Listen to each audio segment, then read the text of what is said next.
तो सुना आपने, जेपी नड्डा साहब ये कह रहे हैं कि ये डिस्टेबलाइज करने की कोशिश है और ये कश्मीर को एक अलग एंटिटी मानता है, भारत का हिस्सा नहीं मानता। ये जो संगठन है इसने बाकायदा द क्राइसिस इन कश्मीर, जो हमने आपको तस्वीर भी दिखाई, उसमें मेंशन किया हुआ है और बाकायदा इंडिया, पाकिस्तान और कश्मीर एक अलग जगह है ऐसा लग रहा है, क्योंकि उनके एजेंडे में ये लिखा हुआ है। इस पर मल्लिकार्जुन खड़गे भड़क गए जब ये पूरा चर्चा सदन के अंदर होने लगी, लोकसभा राज्यसभा में इसकी गूंज सुनाई दी। उसके बाद उन्होंने सफाई कैसे दी है, जरा वो भी सुन लीजिए। जो लीडर ऑफ द हाउस बोले, उन्होंने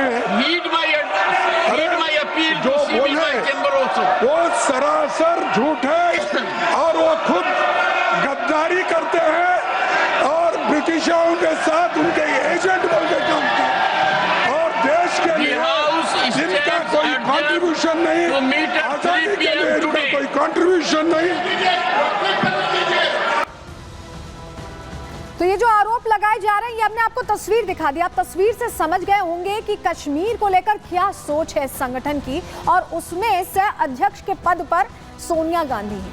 अब एक और खुलासा हुआ। खुलासा क्या हुआ कि ये इनका जो ऑफिशियल पेज है, इसमें बाकायदा ये लिखा है कि सोरोस फाउंडेशन, ये देखिए, ये contributions from the Soros foundation, यानी जो पैसा आ रहा है, ये लाइन हम आपको हाईलाइट करके दिखा रहे हैं, ये पैसा सोरोस फाउंडेशन से आ रहा है, ये बाकायदा इसमें मेंशन्ड है। और इससे अपने आप में पता चलता है कि ये जो पूरा ऑर्गेनाइजेशन है ये रन करता है सोरोस फंड से, सोरोस के फंड से रन करता है। और यही वजह है कि कांग्रेस और सोरोस का कनेक्शन बार बार सामने आने के बाद प्रश्न तो पूछे जा रहे हैं और जवाब कांग्रेस को देना होगा। ऐसे में आपको बताएं, सुधांशु त्रिवेदी ने ये कहा है कि सोनिया जी ने, अगर उन्हें पता था कि कश्मीर को लेकर इनका क्या पर्सपेक्टिव है, सोरोस का पैसा आता है, तो आखिर उन्होंने ये पद क्यों स्वीकार किया, ये प्रश्न पूछा। और क्या कहा है सुधांशु त्रिवेदी ने, क्या साक्ष्य रखे, वो भी देख लीजिए। Democratic leaders of Asia Pacific से आपका क्या संबंध है, साफ साफ बताइए। और इसमें जिस प्रकार से भारत विरोधी और पाकिस्तान समर्थक बातें कही जा रही हैं, वो आपकी सहमति से हैं या आपकी दुरभिसंधि के साथ हैं? With your cognizance and coherence we want a clear cut answer. Third, इसमें क्लियर कट कहा गया है कि इस फोरम की फंडिंग जॉर्ज सोरस से हो रही है, सोरस फाउंडेशन से है, जिसके एक नहीं अनेक व्यवस्थित उदाहरण मौजूद है, जो इसमें श्रीमती सोनिया गांधी जी का सीधे सीधे नाम है, जो कांग्रेस की वरिष्ठतम नेता हैं। भारतीय जनता पार्टी का स्पष्ट रूप से मानना है कि जो कुछ घटनाएं जॉर्ज सोरस, उनका ऑर्गेनाइजेशन और उनसे जुड़े हुए विदेशी संस्थान कर रहे हैं, वो भारत में अस्थिरता पैदा करने की एक देशद्रोह के समकक्ष साजिश है। अगर ऐसे लोगों के साथ आपका संबंध है तो मैं कांग्रेस के शीर्ष नेतृत्व से पूछना चाहता हूं, क्या आपका शीर्ष नेतृत्व देशद्रोहियों के साथ है? तो देखिए, कई सवाल खड़े होते हैं ऐसे में एफडीएल एपी को लेकर। ये फाउंडेशन करता क्या है, जरा इसके बारे में भी थोड़ी डिटेल आपको दे दे रहे हैं, क्योंकि इस पर बहुत चर्चा हो गई कि कैसे कश्मीर को लेकर ये अलग एंटिटी समझता है, एक अलग देश समझता है, तमाम चीजें। इसमें सोनिया गांधी को प्रेसिडेंट है, ये भी हमने आपको बताया। लेकिन the forum of democratic leaders and Asia Pacific, ये है इसका नाम, एफडीएल एपी का फुल फॉर्म आपको बताया। इस संगठन में एशिया के कई देशों के नेता जुड़े हुए हैं, सोनिया गांधी भी हैं। सोनिया गांधी भी इस संगठन में सह अध्यक्ष हैं, इंपॉर्टेंट रोल है उनका, 4 सह अध्यक्ष में से एक है। और एफडीएल एपी कश्मीर को एक अलग देश मानता है। कैसे मानता है ये हमने आपको दिखाया। कश्मीर के मुद्दे को फ्रंट पेज पर बाकायदा जगह दी गई और आगे के पेजेस आप खंगालेंगे तो इंडिया, पाकिस्तान और कश्मीर अलग आपको डिफरेंशिएटेड वहां पर दिखाई देगा। इस संगठन को जॉर्ज सोरोस फंडिंग कर रहा है, वो साक्ष्य भी हमने आपको दिखाया, बाकायदा वेबसाइट पर ये मेंशन्ड है। और इसी को लेकर अब प्रश्न पूछे जा रहे हैं और प्रश्न पूछे लाजमी भी हैं। लेकिन जॉर्ज सोरोस का नाम आप बार बार सुन रहे हैं, जॉर्ज सोरोस, अगर आप नहीं जानते हैं तो अब हम आपको बताने जा रहे हैं कि कैसे जॉर्ज सोरोस लगातार भारत विरोध अपना जाहिर करते रहे अलग अलग मौकों पर। पहले बताते हैं आपको कौन है। जॉर्ज सोरोस अमेरिकी मूल के बिजनेसमैन हैं और पिछले 3 दशक में $32 बिलियन इन्होंने दान किए।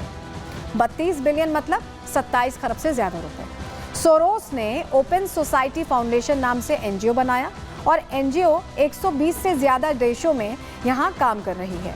न्याय, लोकतंत्र और मानवाधिकार के मुद्दों पर ये काम किए जा रहे हैं, ऐसा दावा किया जाता है। लेकिन सच्चाई क्या है? पैसों के दम पर दूसरे देशों के अंदरूनी मामलों में इनकी दखल जारी है। कई देशों में तख्ता पलट में इनकी भूमिका संदिग्ध रही है और ये सवाल कई बार अलग अलग मंचों से खड़े किए जा चुके हैं कि ये जो लिंक है, जहां तख्ता पलट होता है, जहां सत्ता विरोधी कोई लहर हो रही होती, वहां पर ये कैसे लोकतंत्र और न्याय पर काम करने वाले एनजीओ से इतर इनका अलग एजेंडा है और उसको लेकर ये काम करते दिखाई भी दे रहे हैं। खुलासा भी ऐसा ही हुआ है जॉर्ज सोरोस के बारे में। चलिए जरा आपको बताते हैं। अब हमने आपको ये बता दिया, लेकिन जो शक जाहिर कर रही है Bharatiya Janata party, deep state का जिक्र अभी कुछ दिन पहले हमने प्रहार में आपको बताया था, शक अलग अलग चीज़ों को लेकर जाहिर करी, टाइमिंग को लेकर बहुत प्रश्न है। क्यों प्रश्न है, जरा समझिए। चलिए जानकारी आपके सामने रख रहे हैं। सोरोस का प्रोपोगेंडा कैसे एक्सपोज हो रहा है। सोरोस का कांग्रेस से लिंक है, ये आप समझ गए, लेकिन एजेंडा देखिए। संस्था FDL-AP, जिसके बारे में भी हमने आपको जानकारी दी, निवेशक कौन है इसमें?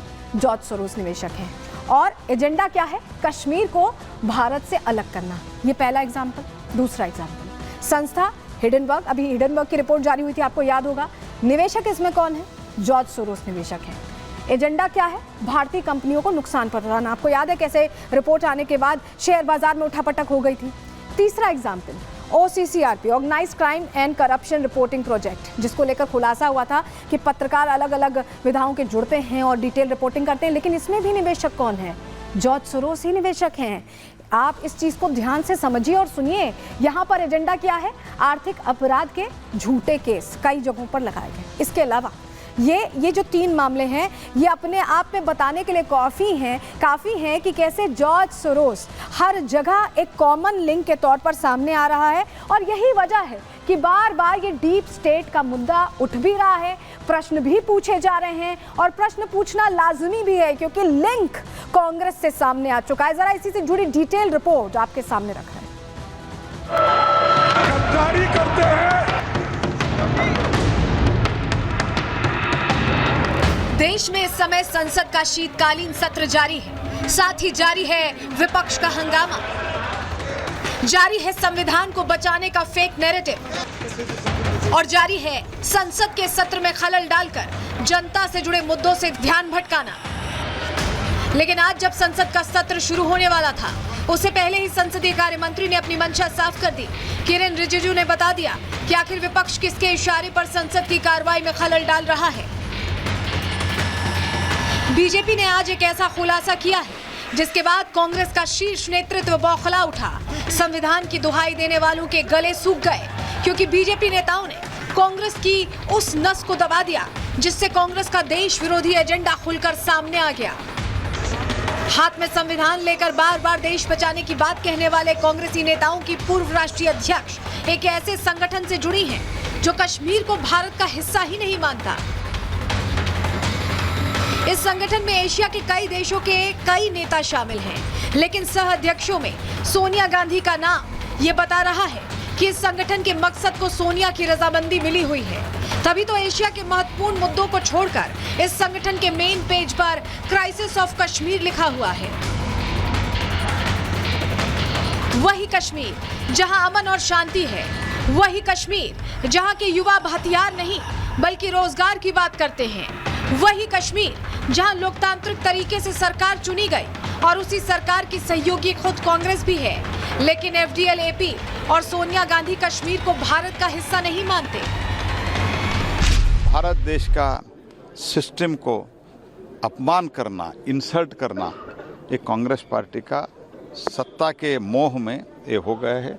मैं इसका खंडन करता हूँ। आज पूरा डिटेल में बाहर आ गया कि ये जॉर्ज, सोनिया गांधी और राहुल गांधी ये एक साथ चल रहे हैं, ये पूरा बाहर आ गया। राहुल गांधी ये लोग देशद्रोह का काम करते हैं। ये जो जॉर्ज के साथ उसका सरोज, ये सरोज के साथ मिलकर के सरोज की भाषा यहाँ राहुल गांधी बोलते और राहुल गांधी की भाषा वहाँ सरोज बोलता और वो फंडिंग करता, जो भारत विरोधी होता उसको फंडिंग करता।